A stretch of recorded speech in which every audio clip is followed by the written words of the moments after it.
Hello दोस्तों, नमस्कार। तो कैसे हो आप सभी? उम्मीद करता हूँ आप सभी अच्छे होंगे। स्वागत है आपका शर्मा इवनिंग क्लासेस के अंदर।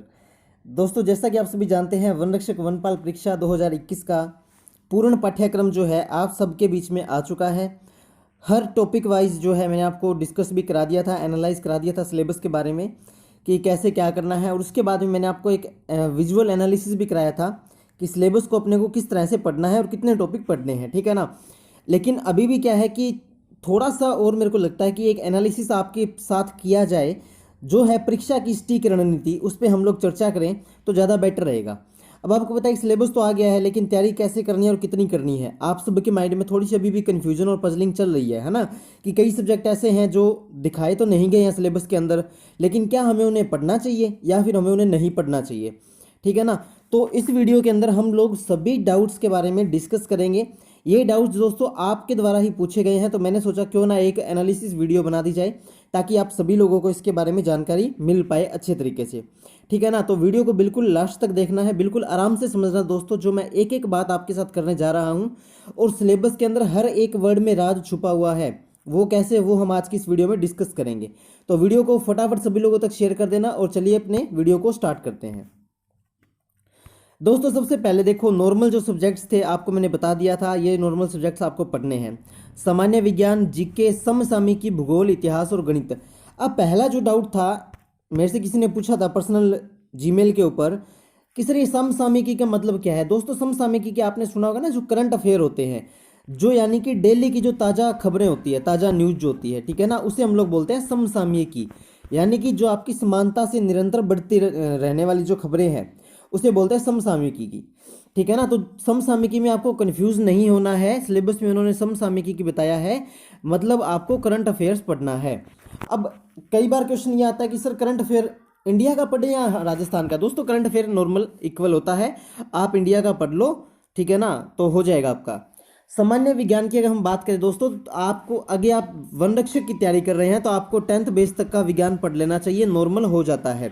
और इस चैनल के ऊपर वीडियोस भी हैं, विज्ञान उसमें लगभग कवर कराया हुआ है, ठीक है ना। प्लेलिस्ट में आप जाके देखोगे ना, राजस्थान फॉरेस्ट गार्ड एग्जाम 2020 में, तो आपको वहां पे मिल जाएगा। जो वनपाल की कर रहे हैं वो 12th बेस पे है, तो वो 12th बेस तक की ही तैयारी करें, ठीक है ना, ना ज़्यादा हाई और ना ज़्यादा उससे कम, ठीक है ना। आ रही बात समझ में?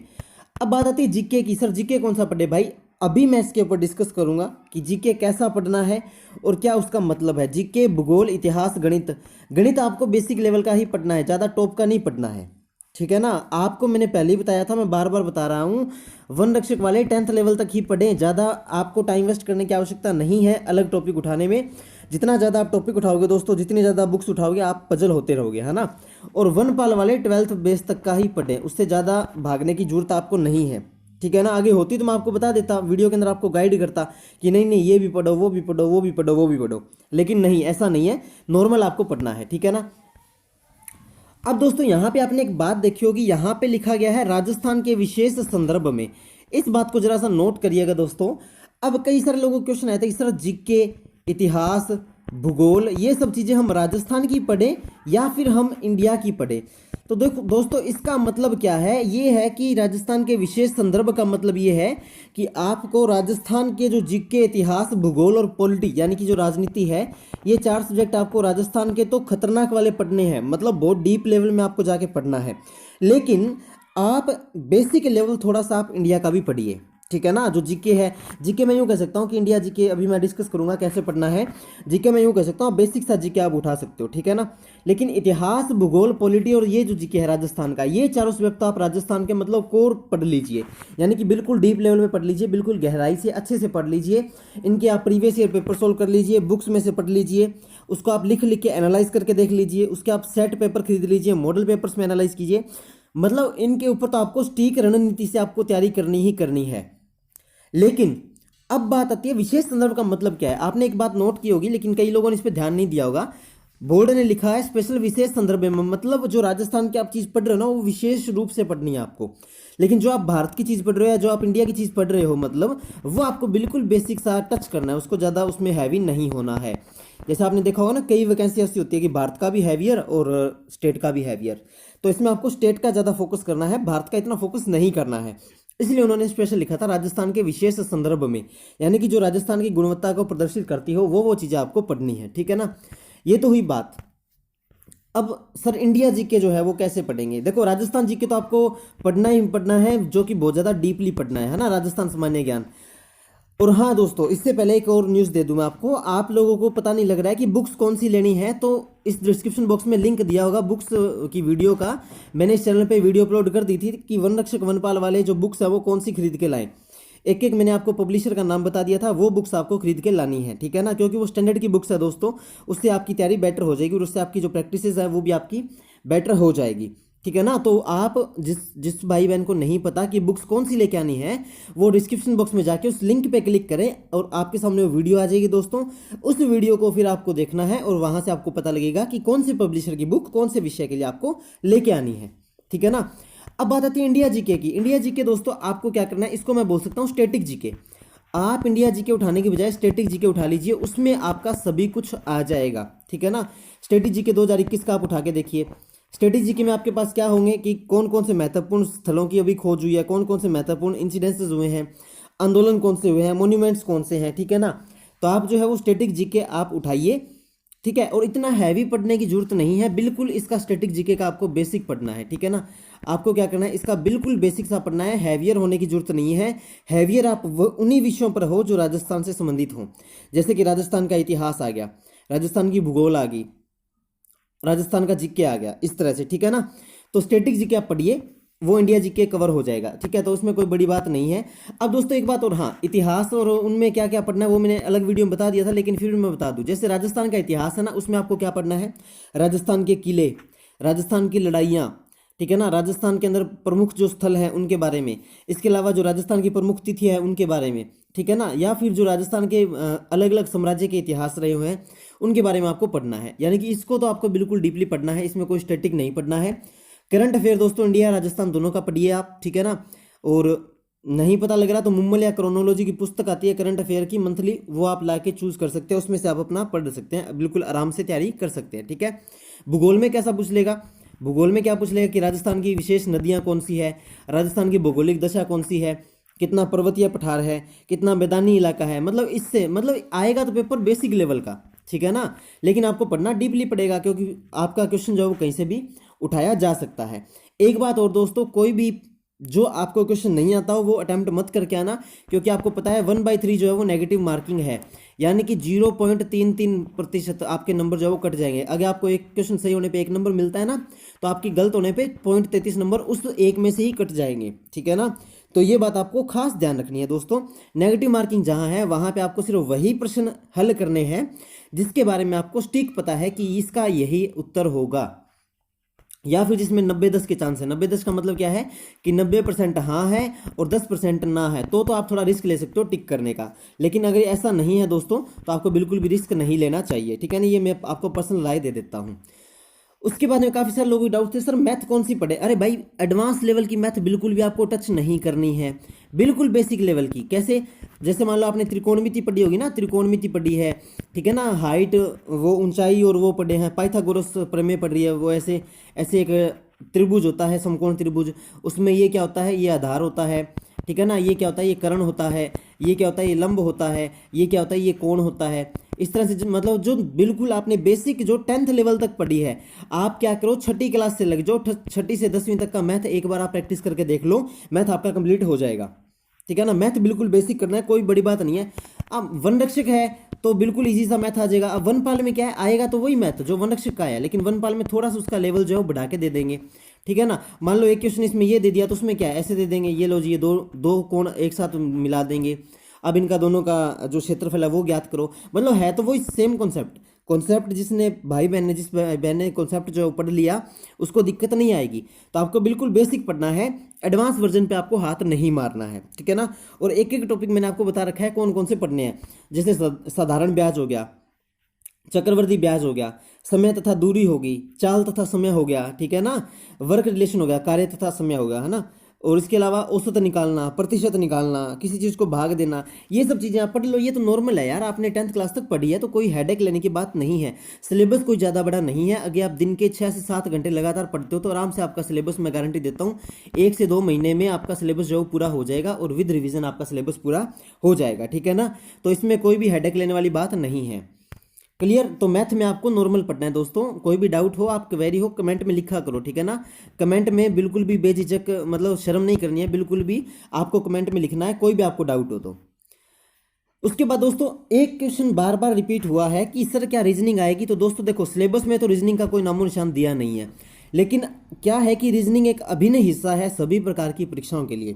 तो अपने मान सकते हैं थोड़ा सा टच जो है आपका रीजनिंग का आने के चांसेस हैं। मैं कह रहा हूँ, दोबारा रिपीट कर रहा हूँ, चांसेस हैं, मैं ये नहीं कह रहा पक्की आएगी। तो आपको क्या करना है, छोटी छोटी जो रीजनिंग की जो टिप्पणियां हैं, जो टॉपिक्स हैं, आपको वो उठा लेने हैं और उसको पढ़ना है। जैसे नंबर सीरीज, लुप्त संख्याएं, ठीक है ना, और क्रिटिकल रीजनिंग, या आप क्रिटिकल रीजनिंग कह सकते हो, ठीक है ना। यानी कि बिल्कुल आपको बेसिक बेसिक उठाना है। ऐसा नहीं कि आप कैलेंडर प्रॉब्लम उठा लो, समय तथा तिथि की प्रॉब्लम उठा लो, रक्त संबंध उठा लो, नहीं, एडवांस टॉपिक आपको नहीं उठाना है। मैथ और रीजनिंग जो है दोस्तों, क्योंकि अब की बार मैथ जो है वो रीजनिंग के साथ अटैच कर दिया गया है, तो मैथ और रीजनिंग जो है आपको बेसिक पढ़ना है।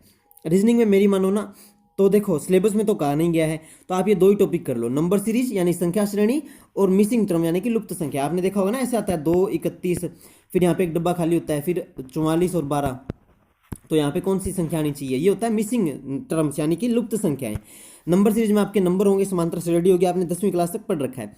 रीजनिंग भी आप आगे आपके मन में डाउट है ना कि कहीं हमारी रीजनिंग छूट ना जाए, तो दोस्तों बेसिक कर लो, ठीक है ना, और जिसको नहीं करनी वो मत करो चाहे, लेकिन बेसिक रीजनिंग आई थिंक आपको करके जानी चाहिए, ठीक है ना। एक एक पहलू मैंने आपको बता दिया एग्जाम को कैसे हल करना है, ठीक है ना। और हाँ, आप अपना सबसे पहले देखो, आप बुक्स उठाने से पहले एक खाली पेज उठाओ, खाली पेज के ऊपर आप अपना टाइम टेबल सेट करो कि आप क्या क्या कितनी देर आप पढ़ोगे। उस पेज के ऊपर आप अपना टाइम टेबल लिखो, यानी कि जिसे अपने बोलते हैं समय सारिणी, और उस टाइम टेबल को फॉलो करो। गारंटी देता हूं, अगर आप बिना टाइम टेबल के एक सिलेबस को करने में 3 महीने लगा रहे हो ना, तो आप समय सारणी यानी कि टाइम टेबल के साथ जब आप सिलेबस को करोगे, तो आप वही सिलेबस 1 महीने में वेल एंड गुड आप उसको कंप्लीट कर लोगे विद रिवीजन सेट, ठीक है ना। तो मेरी आपसे पर्सनल राय यही है कि आप लोग जो है वो एक समय सारणी के हिसाब से चले, कि जैसे मान लो 8 से 10 मुझे करंट अफेयर पढ़ना है, तो मैं 8 से 10 करंट अफेयर पढ़ूंगा, ठीक है ना, या लड़कियां पढ़ रही है तो पढ़ेंगी, है ना।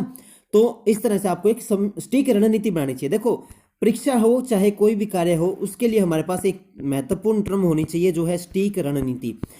जैसे मैंने आपको पहले ही बताया था एक बार कि मान लो अगर यदि 2 पर्सन है ए और बी, यहाँ पे उनकी रेस होने वाली है ना, यहाँ पे उनका फिनिश पॉइंट है। अगर यदि ए इस डायरेक्शन में 50 मीटर पर सेकंड की स्पीड से भाग रहा है और बी इस डायरेक्शन में 200 मीटर पर सेकंड की स्पीड से भाग रहा है, तो इसका भागने का और स्पीड का कोई वो नहीं है, महत्व नहीं है, कोई फायदा नहीं है। फायदा इसका है, बेशक ये 50 से भाग रहा है लेकिन पहुंचेगा तो यही ना फिनिश लाइन पे। तो आपको ये बनना है, ना कि ये, ठीक है ना। आपको गलत डायरेक्शन में नहीं जाना है, आपको बिल्कुल सही और सीधी सटीक रणनीति के साथ आपको परीक्षा की तैयारी करनी है। और जब आप सटीक रणनीति के साथ तैयारी करोगे तो सिलेक्शन हो जाएगा आपका, कोई बड़ी बात नहीं है, ठीक है ना। इसके अलावा आपके पास यार इतने संसाधन है, देखो मैंने आपको कह रखा है आप हमारे ग्रुप को ज्वाइन कर सकते हो, लिंक नीचे डिस्क्रिप्शन बॉक्स में है, वहां पे आप हम मेरे से किसी तरह का डाउट पूछ सकते हो, सटीक रणनीति के बारे में पूछ सकते हो। कोई भी हेल्पलाइन चाहिए आपको तो भी मैंने अपना हेल्पलाइन नंबर जो है वो डिस्क्रिप्शन बॉक्स में पोस्ट करवा रखा है, ठीक है ना। तो भी आपको कोई दिक्कत नहीं आनी चाहिए। चैनल की रही बात, तो चैनल पे प्लेलिस्ट दे रखी है मैंने आपको, अलग अलग प्लेलिस्ट दे रखी है कि किस तरह से तैयारी करें। एग्जाम्स की इन्फॉर्मेशन की अलग प्लेलिस्ट है, मोटिवेशनल वीडियोस की अलग प्लेलिस्ट है, राजस्थान फॉरेस्ट गार्ड एग्जाम 2020 के नाम से अलग प्लेलिस्ट है, जिसमें टोटल आपको A to Z वीडियो मिलेंगी, चाहे वो इतिहास हो, चाहे वो भूगोल हो, चाहे वो जीके हो, चाहे वो कला एवं संस्कृति हो, राजस्थान का आर्ट एंड कल्चर जो सब्जेक्ट है ना, चाहे वो हो, उसके ऊपर मैंने 2 दिन से पहले कोर्स स्टार्ट कराया है। या फिर आपकी वो हो कि दैनिक विज्ञान हो, उन सब के बारे में। और मैथ की कई लोगों को दिक्कत थी कि सर मैथ की वीडियो नहीं मिलती, तो मैंने उसके लिए अलग से मैथ की प्लेलिस्ट बना दी। उस पर आप जब क्लिक करोगे ना, सारी आपके पास A to Z जो है मैथ का टॉपिक आपका कवर हो जाएगा, ठीक है ना। तो इतनी आपको सुविधाएं मैंने आपको उपलब्ध करा दी हैं। अब मेहनत करना आपका काम है, डायरेक्शन देना मेरा काम है, ठीक है ना। तो मेहनत करते रहिए, ठीक है। कर्म करो फल की चिंता मत करो, गीता में लिखा हुआ है ना, तो उस बात को फॉलो करके चलो। स्टूडेंट लाइफ की सबसे बड़ी बात है वो, ठीक है ना। तो और हाँ, मेरा देखो एक पर्सनल अटैचमेंट है मेरी टीम के साथ, आप लोगों के साथ, तभी मैं ऐसी मतलब वीडियो लेके आता हूँ कि सटीक रणनीति, ताकि आप लोगों को एक सिंपल डायरेक्शन हो। देखो मैंने आपको एक रास्ता बता दिया कि बस इसी पे चलना है। अब चलना तो आपका काम है ना दोस्तों, मेरा काम तो था रास्ता बताना। अब कई लोगों को ये रास्ता पता नहीं था, लेकिन कई लोग ऐसे हैं जिन्हें अब पता लग गया ना, अब वो सटीक रणनीति के साथ इस रास्ते को पार कर लेंगे और सिलेक्शन में अपना नाम जो है वो दर्ज करा लेंगे, ठीक है ना। तो ठीक है दोस्तों, यही थी मेरी आपसे पर्सनल एडवाइस और सटीक रणनीति। अब ऐसे ही पढ़ना है, अब कोई कंक्लूज मत करना, कोई एक्सक्यूज मत देना कि सर हम तैयारी कैसे करें, क्योंकि मैंने आपको 1 by 1 स्टेप के साथ आपको बता दिया है बिल्कुल अच्छे से, ठीक है ना। इसके अलावा दोस्तों बुक्स वाला मैं आपको बता दूं, बुक्स की वीडियो आपको मिल जाएगी, नीचे डिस्क्रिप्शन में आपका लिंक दिया होगा, उस लिंक पे लिखा होगा कि वन रक्षक वनपाल के लिए कौन सी किताबें पढ़े, उसके नीचे लिंक होगा, आप उस लिंक पे क्लिक करोगे, बुक्स की आपको वीडियो मिल जाएगी। ठीक है, इसके अलावा दोस्तों कोई भी क्वेरी हो आप मुझे कमेंट कीजिए बेझिझक। ठीक है, और सभी लोगों के कमेंट आने चाहिए, अगर 30 लोग वीडियो देख रहे हैं 30 के 30 कमेंट आने चाहिए दोस्तों वीडियो के ऊपर। ठीक है ना, कैसी लगी वीडियो बताना कमेंट में, और वीडियो को शेयर कर दो यार सभी लोगों तक। देखो आप सभी लोगों तक शेयर करोगे, सभी लोगों की मदद होगी यार। ठीक है, आपको डायरेक्शन मिल गई है तो आप क्यों ना सभी लोगों को भी डायरेक्शन प्रोवाइड करो, तो सभी लोगों तक शेयर कर देना वीडियो को। ठीक है, ये भी एक इंसानियत का नियम होता है। ठीक है दोस्तों, तो कैसी लगी वीडियो, चैनल पे नए हो तो सब्सक्राइब करके बेल आइकन को दबा लेना, ताकि आप मेरे से पर्सनली जुड़ सकें और इसी तरह से हम लोग अन्य विषयों पर भी चर्चाएं कर सकें। ठीक है, मिलते हैं दोस्तों नेक्स्ट वीडियो में, आप अपनी तैयारी कीजिए। Best of luck to all of you, मिलते हैं नेक्स्ट वीडियो में, तब तक के लिए बाय बाय, टेक केयर, जय हिंद, जय भारत, जय राजस्थान।